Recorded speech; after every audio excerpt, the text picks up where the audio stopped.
Hello everyone, welcome to the series on the history of English literature. And in this video, we are going to discuss the development of drama in the Victorian age. Introduction. The Victorian age, 1837 to 1901, marked by Queen Victoria's reign, was a period of significant cultural and literary transformation in Britain. While the era is renowned for its advancements in novels and poetry, its contributions to drama were more nuanced and less revolutionary. Victorian drama encompassed attempts to revive traditional forms, the emergence of dramatic monologue, and a notable neglect of comedy as a purely literary form. This video explores the development of drama during the Victorian age, highlighting key contributions, prevailing trends, and the challenges faced by playwrights of the time. Tragedy and the struggle for revival.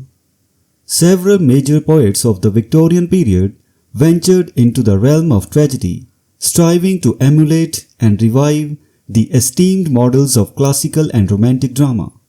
However, few of these attempts achieved lasting distinction or widespread acclaim. The task of rejuvenating poetical drama was inherently challenging, as it required balancing artistic ambition with the rigid expectations of theatrical conventions. Among these efforts, A.C. Swinburne stands out for his passionate and energetic tragedies. His works, particularly those centered on historical figures like Mary, Queen of Scots, exhibit a profound emotional intensity and a commitment to dramatic fervor. Swinburne's tragedies are noted for their warmth and dynamic energy, distinguishing them from the more formulaic attempts of his contemporaries. Similarly, Robert Browning's early plays demonstrate sincere efforts and occasional dramatic power.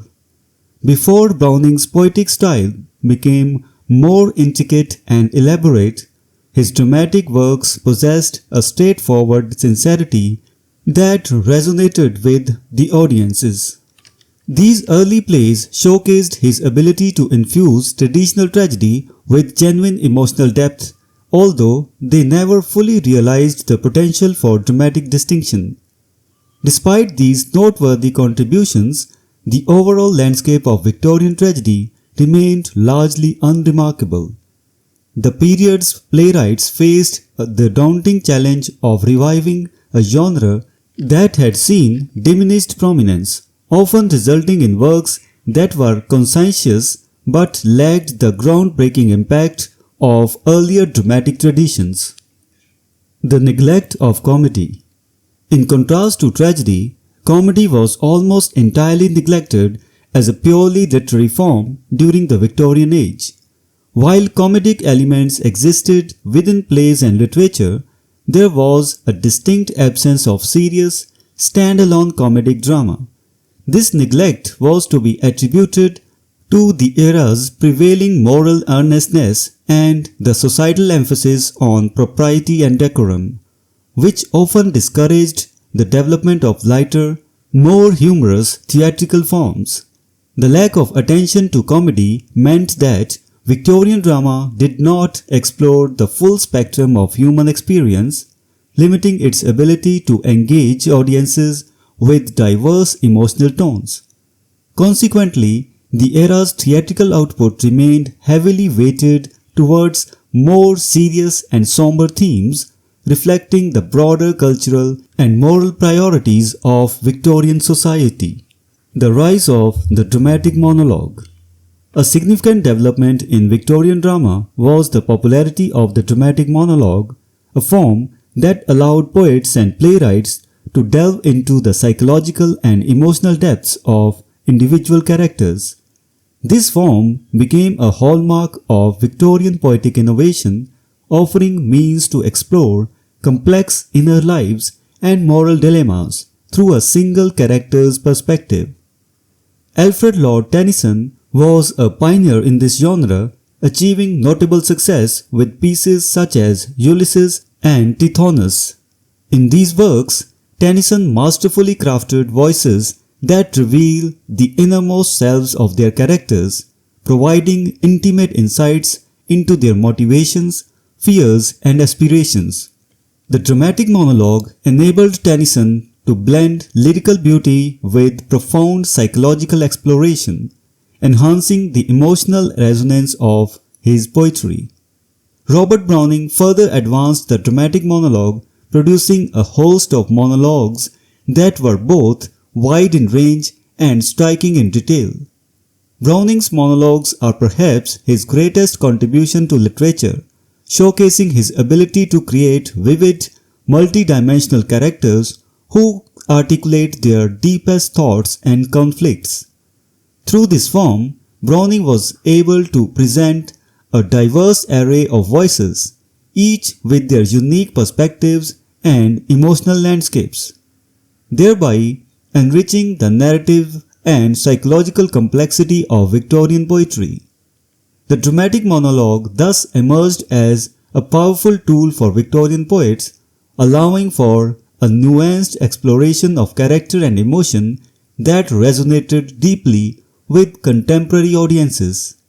This innovation underscored the era's intellectual and artistic pursuits, aligning with the broader cultural emphasis on individualism and psychological introspection. Conclusion: the development of drama in the Victorian age is characterized by a blend of traditional revival attempts and innovative poetic forms. While tragedies by poets like Swinburne and Browning demonstrated warmth and sincerity, the overall impact of the dramatic landscape was limited by the challenges of reviving a once dominant genre. The neglect of comedy further narrowed the scope of Victorian drama, confining it to more serious and morally earnest themes. However, the rise of the dramatic monologue marked a significant literary advancement, allowing Victorian poets to explore the depths of individual character and emotion in unprecedented ways. Through figures like Tennyson and Browning, the dramatic monologue became a defining feature of Victorian poetic expression, bridging the gap between lyrical beauty and psychological complexity. Ultimately, Victorian drama may not have produced monumental playwrights or revolutionary forms, but it contributed valuable refinements and innovations that enriched the literary heritage of the period. The era's emphasis on descriptive depth, narrative exploration, and psychological introspection laid the groundwork for future developments in drama and poetry, ensuring that Victorian literary achievements continued to influence and inspire subsequent generations. So this was the discussion on the development of drama in Victorian age. We will meet in the next video and discuss some other topic. Until then, goodbye and thank you.